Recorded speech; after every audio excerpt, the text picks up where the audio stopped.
Festivals तो रास्ते पे ही हमने मनाया ना, हमने सबने। मुंबई पुलिस, शुक्रिया, थैंक यू मुंबई सरकार, पुलिस, क्योंकि पायदुनी पे सालों से हमीदिया मस्जिद पे तरावी होती है बाहर, पूरा रमजान 30 दिन तक। और वही उसके हमीदिया मस्जिद के बाजू में बम्बा देवी मंदिर की आरती भी उसी सड़क पे होती है, और हम तो बचपन से देखते हुए आए। कॉमेडियन और बिग बॉस 17 के विनर मुनव्वर फारूकी ने मेरठ पुलिस द्वारा हाल ही में जारी किए गए एक आदेश के खिलाफ आवाज उठाई है, जिसमें मुसलमानों को सार्वजनिक सड़कों पर ईद की नमाज न पढ़ने की चेतावनी दी गई है। 28 मार्च को रमजान के अंतिम शुक्रवार की नमाज और ईद उल फित्र को ध्यान में रखते हुए जारी किए गए इस निर्देश में उल्लंघन करने वालों के पासपोर्ट और ड्राइविंग लाइसेंस रद्द करने सहित कानूनी कार्रवाई की धमकी दी गई है, जिस पर अब सामाजिक और राजनीतिक मुद्दों पर कमेंट करने के लिए जाने जाने वाले मुनव्वर फारूकी ने इंस्टाग्राम पर इस खबर का स्क्रीनशॉट शेयर किया है। अपनी निराशा जताते हुए उन्होंने लिखा कि 30 मिनट की नमाज के लिए ये क्या अब कोई त्योहार भारत की सड़कों पर नहीं होगा। उनके पोस्ट और वीडियो ने जल्द ही लोगों का ध्यान खींचा। कई नेटिजन्स ने उनकी चिंताओं को दोहराया और निर्देश की आलोचना करते हुए इसे भेदभाव बताया। सो हाय दोस्तों, ये कोई पॉलिटिकल वीडियो नहीं है, ना कोई क्रिटिसिज्म है, ये बस एक नॉर्मल दिल की बात है। कल मैंने न्यूज में पढ़ा, मेरठ पुलिस ने कहा है कि ईद की नमाज रास्ते पे कोई पढ़ेगा तो उसको सजा मिलेगी, उसका पासपोर्ट ड्राइविंग लाइसेंस छीन लिया जाएगा, कि नमाज नहीं पढ़ सकते।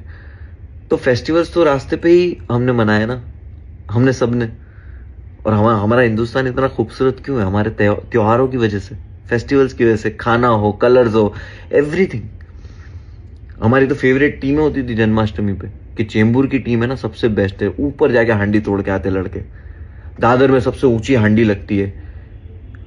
मुंबई पुलिस, शुक्रिया, थैंक यू मुंबई सरकार, पुलिस, क्योंकि पायदुनी पे सालों से हमीदिया मस्जिद पे तरावी होती है बाहर, पूरा रमजान 30 दिन तक।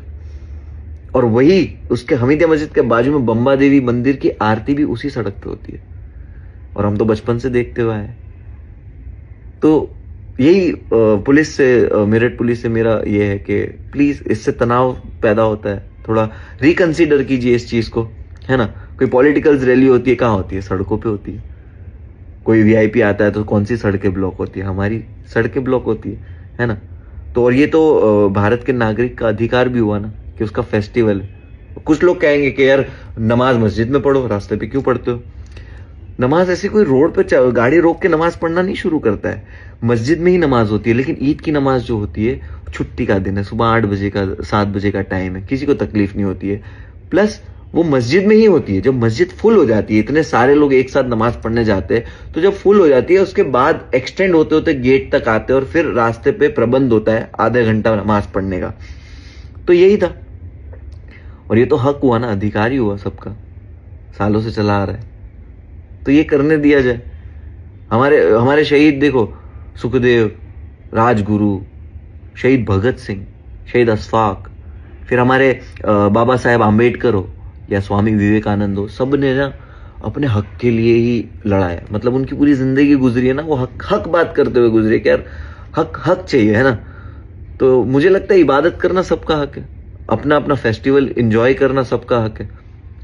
तो अथॉरिटीज जो है या पुलिस जो भी है, जो भी है, प्लीज रिकंसिडर कीजिए इस चीज को। हमारे डोंगरी पे ना ईद की नमाज के बाद पुलिस फूल देती है कि ये लो, सबको गुलाब ऐसा लाइन से लगा के, और हम वही रास्ते पे नमाज पढ़ते हैं।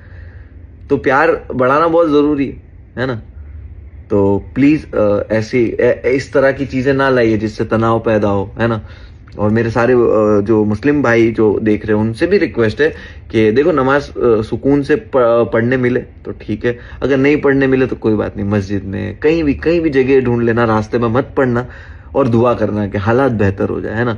क्योंकि बोलते हैं ना कि उपलब्धियां जैसे तारीख में लिखी जाती है, जुल्म भी तारीख में लिखा जाता है, और हमारा देश अब उस तरफ नहीं जाना चाहिए, कभी नहीं जाना चाहिए, है ना। तो बस प्यार करो, और सबको जय हिंद और ईद मुबारक। यह पहली बार नहीं है जब मुनव्वर फारूकी ने धार्मिक भावनाओं से जुड़े विवाद के बीच में बात की है। मुनव्वर को पहले भी इस तरह के आरोपों को लेकर कानूनी परेशानियों का सामना करना पड़ा है, जहां 2021 में उन्हें एक स्टैंड अप परफॉर्मेंस के दौरान कथित तौर पर धार्मिक भावनाओं को ठेस पहुंचाने के आरोप में गिरफ्तार किया गया था और जमानत मिलने से 1 महीने से ज्यादा समय जेल में बिताना पड़ा था। फिलहाल मुनव्वर फारूकी के इस वीडियो से आप कितना सहमत हैं, हमें कॉमेंट में अपनी राय जरूर बताएं, और ऐसी खबरों के लिए देखते रहिए द मिरर।